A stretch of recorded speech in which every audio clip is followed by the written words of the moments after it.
کی طرف سے فرض ہے، اس طرح کی باتیں کر کے کیا روزہ ٹھنڈا ہو جائے گا؟ اس طرح کی باتیں کرنے سے بندے کی پیاس بوجھ جائے گی، آج ترے بڑی لگی ہے جی، آج روزہ بڑا لگا ہے، اس طرح کی باتیں کرنے سے روزہ ٹھنڈا ہو جائے گا یا پیاس بوجھ جائے گی؟ نہیں محترم بھائیو، البتہ اجر ضائع ہونے کا خطرہ ضرور ہے۔ تو اس حوالے سے روزہ رکھنا ہے، روزے کے احکامات کی پابندی کرنی ہے اور اللہ تعالیٰ سے اجر اور ثواب کی امید رکھنی ہے۔ بہترین صدقہ جاریہ حاصل کرنے کے لیے اس ویڈیو کو لائک، کمنٹ اور شیئر کرنا مت بھولیں۔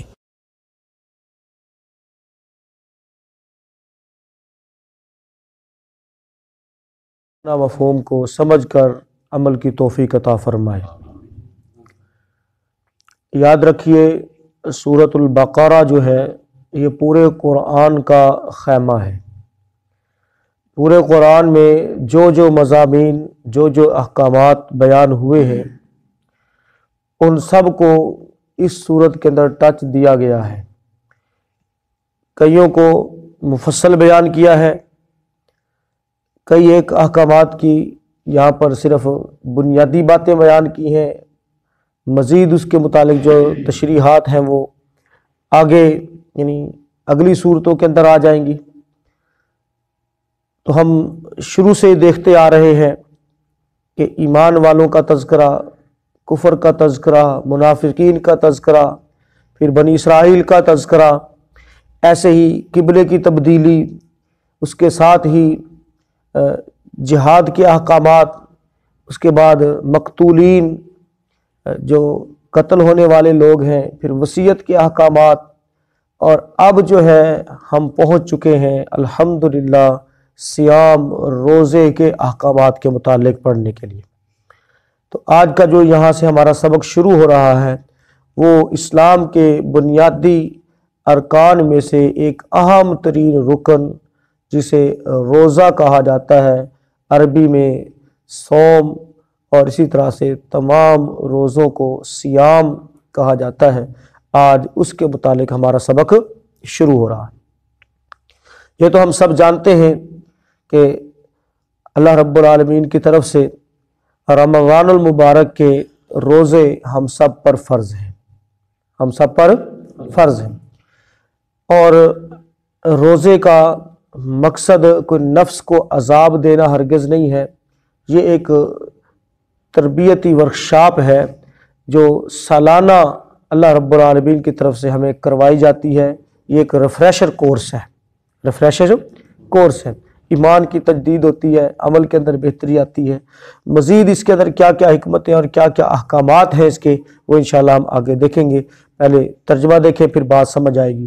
یا ایھا الذین آمنوا، اے لوگو جو ایمان لائے ہو، کتبہ لکھ دیا گیا، فرض کر دیا گیا، علیکم تمہارے اوپر، الصیام روزہ رکھنا، روزے رکھنا تمہارے اوپر فرض کر دیے گئے، کما، اور یہ مت سمجھو کہ یہ عبادت صرف تمہارے اوپر فرض ہوئی ہے، نہیں، کما جس طرح، کتبہ یہ لکھے گئے تھے، علی الذین ان لوگوں پر، من قبلکم جو تم سے پہلے تھے۔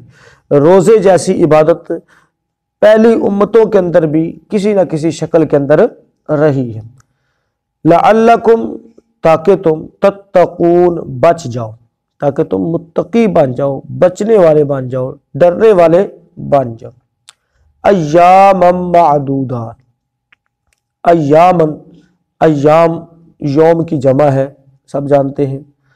ایامن یعنی دن ہے، معدودات گنے ہوئے، گنے ہوئے چند دن ہیں جو پتہ نہیں چلتا کہ کیسے گزر جاتے ہیں۔ ایام معدودات، گنتی کے چند دن ہیں۔ فمن کان، پس جو کوئی ہو، منکم، تم میں سے، مریضاً، اس گنتی کے چند دنوں میں مراد رمضان المبارک میں، مریضاً، مریض، بیمار، او یا پھر اعلی سفر، ہو سفر پر، ہو سفر پر یعنی مسافر ہو، فعدۃ، پس وہ گنتی پوری کرے، من ایام اخر، دوسرے دنوں سے، دوسرے دنوں سے وہ اپنی گنتی کو پورا کر لے۔ یعنی بیماری آ گئی، اب اس میں تو بندے کو کوئی اطلاع نہیں ہوتی کہ میں بیمار ہوں گا یا نہیں ہوگا، اچانک ہو سکتا ہے روزہ رکھا ہوا ہے اور کوئی بیماری آ گئی تو اس میں اس کو وہ روزہ توڑنا پڑ گیا، روزہ چھوڑنا پڑ گیا، تو اس کے لیے ضروری ہے کہ وہ سال کے باقی ایام کے ساتھ اس گنتی کو کیا کر لے، پورا کر لے۔ اسی طرح سے سفر آ گیا، اچانک جانا پڑ گیا، پلاننگ تو ہر بندے کی یہی ہوتی ہے، بلکہ جو سفر پر ہوتے ہیں یا پردیس میں ہوتے ہیں ان کی بھی کوشش یہ ہوتی ہے کہ رمضان گھر میں گزار لیا جائے، لیکن سفر کے اندر ہے اچانک سفر کرنا پڑ گیا تو اس کے لیے بھی یہی حکم ہے۔ وَعَلَى الَّذِينَ اور ان لوگوں پر يُطِيقُونَهُ جو اس کی طاقت رکھتے ہیں، وَعَلَى الَّذِينَ اور ان لوگوں پر يُطِيقُونَهُ جو اس کی طاقت رکھتے ہوں، فدیہ ہے طعام مسکین ایک مسکین کا کھانا، ایک مسکین کا کھانا، طعام کھانے کو کہا جاتا ہے، مسکین غریب آدمی۔ فَمَن تَطَوَّعَ پس جو کوئی خوشی سے کرے، خیرن بھلائی کا کام، نیکی کا کام، فَهُوَ پس وہ خیر لہ اس کے لیے بہت بہتر ہے۔ وَأَن تَصُومُوا اور اگر تم روزہ رکھو، خیر لکم یہ تمہارے حق میں زیادہ بہتر ہے، ان کنتم اگر ہو تم تعلمون جانتے، اگر تمہیں اس کے فلسفے کا، اس کے فوائد کا اور اسی طرح سے اس حکم میں ملنے والے اجر و ثواب کا پتہ چل جائے تو تم کبھی بھی روزہ نہ چھوڑو۔ ترجمہ دوبارہ سے دیکھیں، یا ایھا الذین آمنوا اے وہ لوگوں جو ایمان لائے ہو، کتبہ فرض کر دیا گیا، علیکم تمہارے اوپر، الصیام روزہ رکھنا، روزے رکھنا، کما جس طرح کتبہ لکھ دیا گیا تھا، لکھا گیا تھا، علی الذین ان لوگوں پر، من قبلکم جو تم سے پہلے تھے، لعلکم تاکہ تم تتقون بچ جاؤ، ایاما معدودات گنے ہوئے چند دن ہیں، گنتی کے چند دن ہیں۔ فمن کانا پس ان دنوں میں بھی اللہ تعالیٰ نے کوئی جبر نہیں کیا بلکہ بہت زیادہ رعایتیں دی ہیں۔ فمن کانا پس جو کوئی ہو، منکم تم میں سے، مریضاً مریض، او علی سفر یا پھر ہو سفر پر، یعنی بیمار ہو گیا یا سفر پر ہے، فعدۃ پس وہ گنتی پوری کرے گا، گنتی پوری کرنا ہے اس کے ذمے، من ایام اخر دوسرے دنوں سے، یعنی دوسرے سال کے باقی ایام میں وہ اپنی گنتی کو جتنے روزے رہ گئے اس کو پورا کر لیں۔ وعلی الذین اور ان لوگوں پر، یطیقونہ جو اس کی طاقت رکھتے ہوں، فدیہ ہے طعام مسکین ایک مسکین کا کھانا، ومن تطوع اور جو کوئی خوشی سے کرے، خیرن بھلائی کا کام، نیکی کا کام، فہوا پس وہ خیر لہ اس کے لیے بہتر ہے، وَأَن تَصُومُوا اور یہ کہ تم روزہ رکھو، خیر لکم یہی تمہارے حق میں بہتر ہے، یعنی روزہ رکھنا ہی تمہارے حق میں بہتر ہے، ان کنتم اگر ہو تم تعلمون جانتے۔ محترم بھائیو، آج کا جو ہمارا سبق ہے یہ بہت زیادہ سمجھنے سے متعلق ہے، اور یہ ہماری خوش قسمتی ہے کہ ہم آہستہ آہستہ الحمدللہ رمضان کے قریب ہوتے جا رہے ہیں۔ دعا کریں اللہ رب العالمین ہمیں رمضان سے ملائے اور رمضان کو ہم سے ملائے، اور جو پہلے کمی کوتاہیاں ہم سے ہو گئی اللہ تعالیٰ ہمیں وہ معاف کر دے، اور اس رمضان مبارک میں اللہ تعالیٰ ہمیں اپنی عبادت کا اور رمضان کا حق ادا کرنے کی توفیق عطا فرمائے۔ روزہ ان 5 فرائض میں داخل ہے جن پر اسلام کی بنیاد ہے۔ الصیام یہ مصدر ہے، لیکن یاد رکھیں یہ صوم کی جمع نہیں ہے، صوم کی جمع نہیں ہے۔ الصیام جو ہے اس کا مطلب کسی بھی چیز سے رک جانا ہے، کھانا پینا، خواہشات اور اسی طرح سے لغویات جو لغو کام ہیں ان سب کو چھوڑ دینا۔ اور عربوں کے ہاں لفظ صوم یا صیام جو ہے اس گھوڑے کے لیے بولا جاتا تھا جس گھوڑے کو پہلے کھلا پلا کر خوب موٹا تازہ کر لیا ہو، اور پھر اس کی چربی اور اس کے جسم کو مضبوط کرنے کے لیے، اس کی چربی پگھلانے کے لیے پھر اس کا چارہ بند کر دیا جاتا ہے، اور صرف اس کو ایکسرسائز کروائی جاتی ہے۔ کیا کروائی جاتی ہے؟ ایکسرسائز، ہاں جی، اس کو کہتے تھے فرسن صائمن، فرسن صائمن، فرس گھوڑے کو کہتے ہیں، اور صائمن یعنی اب اس کا کھانا پینا رکا ہوا ہے، اس کے اوپر پابندی ہے، یہ اپنی مرضی سے کھا پی نہیں سکتا۔ تو شریعت میں روزے سے مراد صبح صادق سے لے کر غروب آفتاب تک کھانے پینے اور جنسی خواہشات اور تمام لغو کاموں سے اجتناب کا نام روزہ ہے، اجتناب کا نام روزہ ہے۔ صرف کھانے پینے سے رک جانا اس سے یہ صرف روزہ نہیں ہے، یاد رکھیں، صرف کھانے پینے سے روزہ یعنی کھانے پینے سے بندہ رک گیا اس سے کیا ہے کہ روزہ ہے، تو ایسا روزہ اللہ کو قبول نہیں۔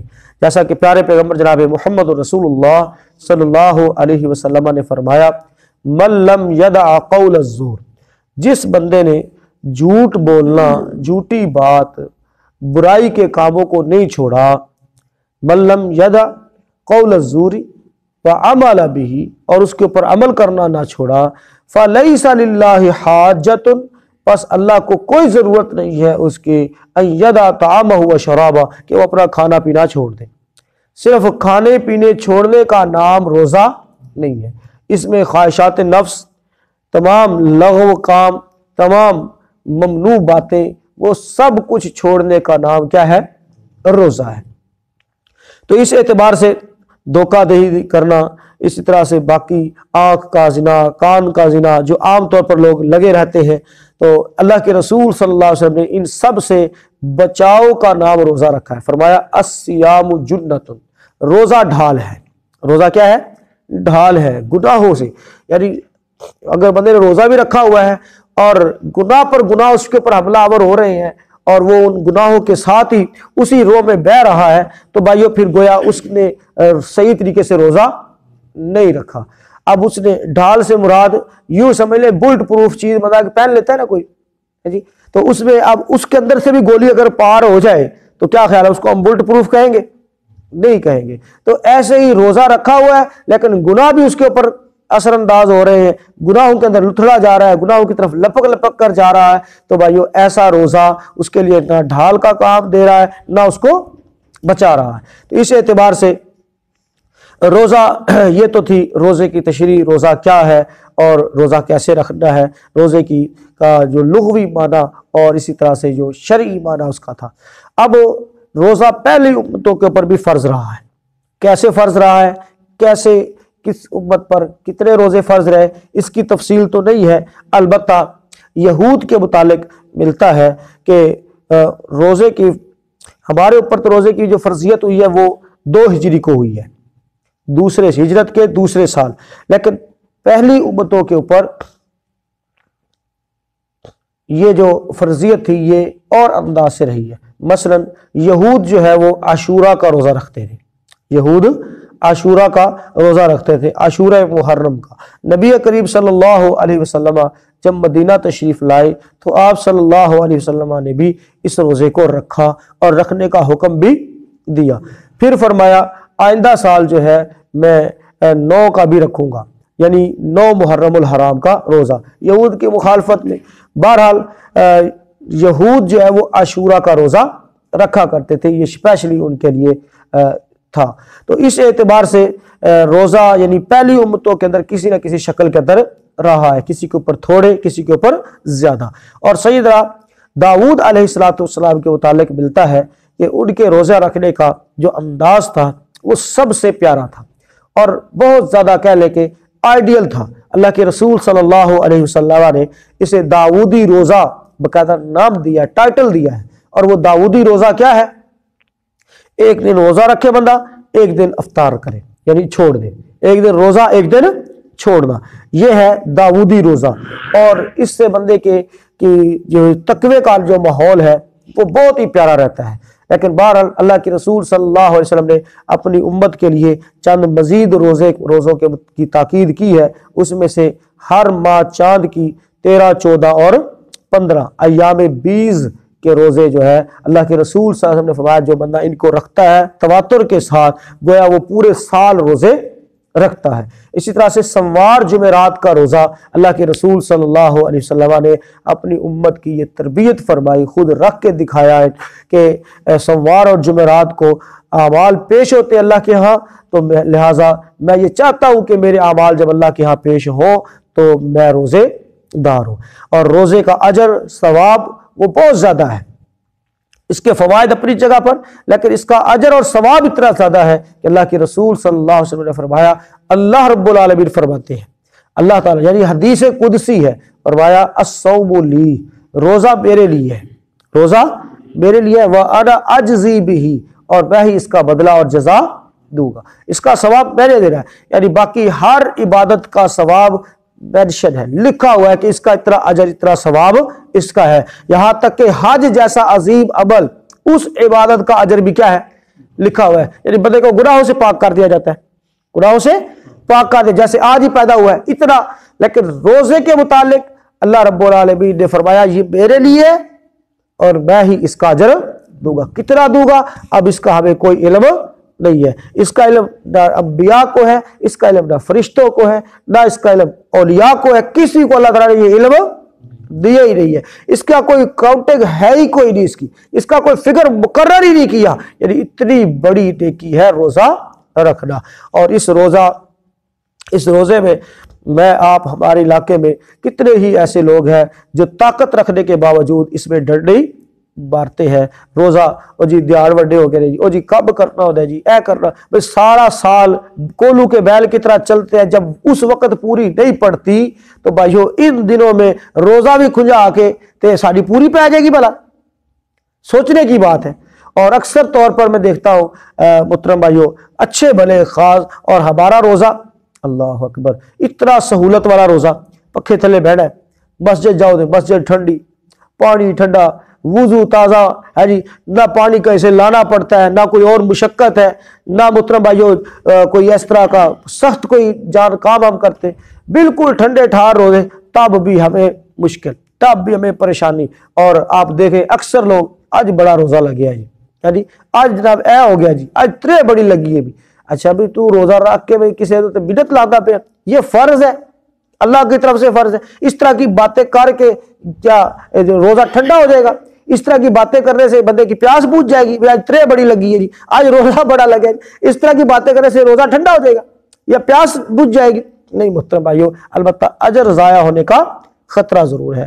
تو اس حوالے سے روزہ رکھنا ہے، روزے کے احکامات کی پابندی کرنی ہے، اور اللہ تعالیٰ سے اجر اور ثواب کی امید رکھنی ہے۔ اللہ کے رسول صلی اللہ علیہ وسلم نے فرمایا، من صام رمضان، جس بندے نے رمضان کے روزے رکھے، من صام رمضان، جس بندے نے رمضان کے روزے رکھے اور اس روزہ رکھنے میں اس کی نیت اجر ثواب احتساب کی تھی، اس کی تھی اجر ثواب احتساب کی تھی، تو فرمایا غفر لہ ما تقدم من ذنبہ، اللہ تعالیٰ اس کے سارے سابقہ گناہوں کو معاف کر دے گا، سابقہ سارے گناہوں کو۔ اور پھر اس کی ایک ایک گھڑی بڑی قیمتی ہے رمضان المبارک، ایک ایک گھڑی۔ مثلا جو ہم قیام کرتے ہیں، قیام یعنی جسے تراویح کہا جاتا ہے، قیام اللیل، اس کے اوپر فرمایا جس بندے نے قیام کیا، جس بندے نے قیام کیا اور اس کی نیت میں بھی اجر ثواب اللہ للہیت تھی، دکھاوا ریاکاری نہ تھی، احتساب کی نیت تھی، فرمایا اس کے بھی سابقہ سارے گناہوں کو اللہ تعالیٰ معاف فرما دے گا۔ اجر ثواب ہر نیکی کا رمضان کے اندر بڑھ جاتا ہے، ہر نیکی کا اجر ثواب بڑھ جاتا ہے۔ تو بھائیو اب یہاں پر ایک اور چیز بھی سمجھنے والی ہے، اللہ تعالیٰ نے فرمایا لعلکم تتقون، لعلکم تتقون، پہلے تو یہ بات سمجھائی کہ صرف تمہارے اوپر ہی یہ فرض نہیں ہے، یا تمہیں کوئی عذاب نہیں دیا جا رہا، یا نفس کو کوئی مارا نہیں جا رہا، بلکہ یہ تقوی کے لیے تم سے پہلے لوگ بھی یہ کام کرتے آئے، لعلکم تتقون، تاکہ تم متقی بن جاؤ۔ اب ہم متقی بنتے ہیں صرف رمضان کے لیے، صرف کیا بنتے ہیں؟ رمضان کے متقی کو اللہ تعالیٰ پسند نہیں کرتا، رمضان کا متقی صرف اللہ کو مطلوب نہیں ہے۔ یہ تو پھر وہی فصلی بٹیروں والی بات ہوئی، کیا خیال ہے؟ تو اس حوالے سے رمضان کے اندر صرف تقوی کی ضرورت نہیں ہے، رمضان تو آتا ہے تقوی کی فضا قائم کرنے کو، اور جو ہمارے اندر کمی ہوتی ہے اس کو پورا کرنے کے لیے، اور تاکہ باقی پورا سال جو ہے وہ تقوی کا ماحول قائم رہے۔ اس کے اندر جو خامی آئی ہے، ریفریشر کورس، ٹیوننگ، سمجھتے ہیں نا؟ اب ٹیوننگ کے بعد ہی صرف دکان تے موٹر سائیکل سے ہی ہوئے، اس کے بعد باہر نکلے تو پھر خراب ہو جائے۔ رمضان میں ہم بالکل ٹھیک، اور رمضان جو ہی جائے ادھر شیطان آزاد، ادھر ہنسی بھی آزاد، تو یہ تو کوئی بات نہ ہوئی۔ تو اس اعتبار سے محترم بھائیو، لعلکم تتقون، تاکہ تم متقی بن جاؤ، پرہیزگار بن جاؤ، یہ ایک بڑا فائدہ اللہ تعالیٰ یہاں پر ذکر کیا۔ ویسے اس کے درجنوں فوائد ہیں، وہ انشاءاللہ ہم جب آگے چلیں گے اس کے اوپر بات ہوتی رہے گی۔ اللہ تعالیٰ سے دعا کرتے ہیں بات کو سمجھنے کی اور عمل کی توفیق عطا فرمائے۔ آج صرف ہم نے پہلی آیت کی تفسیر پڑھی ہے، جو اگلی آیت ہے یعنی آیت نمبر 184، اس کی تفسیر اور اس کے احکامات انشاءاللہ کل بیان ہوگے۔ اللہ سے دعا کرتے ہیں بات کو سمجھنے کی توفیق عطا فرمائے۔